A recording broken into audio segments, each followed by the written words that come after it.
YS Jagan ను నమ్ముకున్న వాళ్ల పరిస్థితి ఎప్పుడు ఎలా మారుతుందో ఎవరు చెప్పలేరు. జగన్ కోసం రాజకీయంగా ఎంతో నష్టపోయి ఎన్నో త్యాగాలు చేసి మంత్రి పదవులు వదులుకున్న వారికి సైతం ఏం న్యాయం జరగడం లేదు. ఎన్నికలకు ముందు అప్పటికప్పుడు పార్టీలు మారి ఎమ్మెల్యే టికెట్లు తెచ్చుకొని మంత్రులు అయిపోయిన వారు కూడా ఉన్నారు. జగన్ కోసం ఏళ్ల తరబడి రెక్కలు ముక్కలు చేసుకున్న వారికి ఎలాంటి గుర్తింపు ఉండడం లేదు. విజయసాయిరెడ్డి జగన్ ముఖ్యమంత్రిని చేసేందుకు ఎంతో కష్టపడ్డారు. మరీ ముఖ్యంగా పార్టీ ప్రతిపక్షంలో ఉన్న 5 ఏళ్లలో ఢిల్లీ స్థాయిలో లూబియింగ్ చేసి జగన్ ను అప్పుడు అధికారంలో ఉన్న బీజేపీ పెద్దలకు దగ్గర చేయడంలో సక్సెస్ అయ్యారు. అదే టైంలో చంద్రబాబు ఎన్డీఏకు మధ్య గ్యాప్ పెంచేలా చేయడంలో శకుని మామ పాత్ర పోషించారు. దానివల్లే 2019లో చంద్రబాబు మోడీకి దూరమై ఒంటరిగా పోటీ చేసి ఘోరంగా ఓడిపోయారు. అదే టైంలో వైసీపీ తిరుగులేని ఘన విజయం సాధించింది. మరి అలాంటి విజయసాయి పరిస్థితి పార్టీ అధికారంలోకి వచ్చాక పూచిక పుల్ల మాదిరిగా మారిపోయింది. ఎక్కడ చూసినా సజ్జల రామకృష్ణారెడ్డి, వైవి సుబ్బారెడ్డి హవాయే నడిచింది.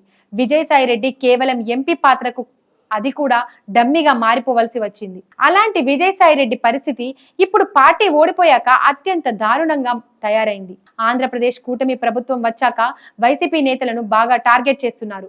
కూటమి ప్రభుత్వంలో 3 పార్టీల నేతలు దూకుడుగా ముందుకు వెళుతూ ఉండడంతో వైసీపీ నేతలు గిలగిలా కొట్టుకుంటున్నారు. ఇదే టైంలో అక్రమ సంబంధం నేపథ్యంలో ఆరోపణలు ఎదుర్కొంటున్న విజయసాయిపై జగన్ తీవ్రంగా ఫైర్ అవ్వడంతో పాటు ఏంటిది అని వార్నింగ్ ఇచ్చినట్లు తెలుస్తోంది. విజయసాయిరెడ్డి దేవాదాయ శాఖలో అసిస్టెంట్ కమిషనర్ గా పనిచేసిన శాంతికి మధ్య అక్రమ సంబంధం ఉందన్న వార్త గత వారం రోజులుగా తెలుగు మీడియాను, సోషల్ మీడియాను ఓ కుదుపేస్తోంది. స్వయంగా శాంతి మొదటి భర్త మదన్ మోహన్ మానిపాటి ఈ ఆరోపణలు చేయడంతో పాటు తన భార్య, బిడ్డకు విజయసాయిరెడ్డి తండ్రి అన్న అనుమానం ఉందని విజయసాయి ఈ విషయంలో క్లారిటీ ఇచ్చేందుకు DNA టెస్ట్ చేయించుకోవాలని కోరుతున్నారు. దీనిని కవర్ చేసుకునేందుకు ప్రెస్ మీట్ పెట్టిన విజయసాయి సొంత పార్టీ నేతలను టార్గెట్ చేసేలా మాట్లాడారు. వైసీపీ నేతలే తనపై కుట్ర చేశారని కామెంట్ చేశారు.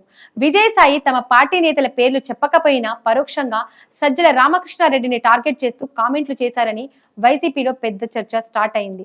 ఇది పార్టీలో లుకలుకలకు కారణమైంది. ఇది పార్టీలో అంతర్గత ప్రజాస్వామ్యాన్ని దెబ్బతీసేలా ఉందని జగన్ భావిస్తున్నారట. ఈ వయసులో సీనియారిటీకి తగ్గట్టుగా మాట్లాడకుండా పార్టీలో లుకలుకలు వచ్చేలా కామెంట్స్ చేయడం ఏంటని మండిపడుతున్నారట. అందుకే జగన్ విజయసాయిరెడ్డి విషయంలో అస్సలు జోక్యం చేసుకోలేదంటున్నారు. విజయసాయి పార్టీలో కొందరు నేతలతో కలిసి బీజేపీలోకి టచ్ లోకి వెళ్లారన్న మాటలు కూడా కొందరు జగన్ చెవిలో వేశారు.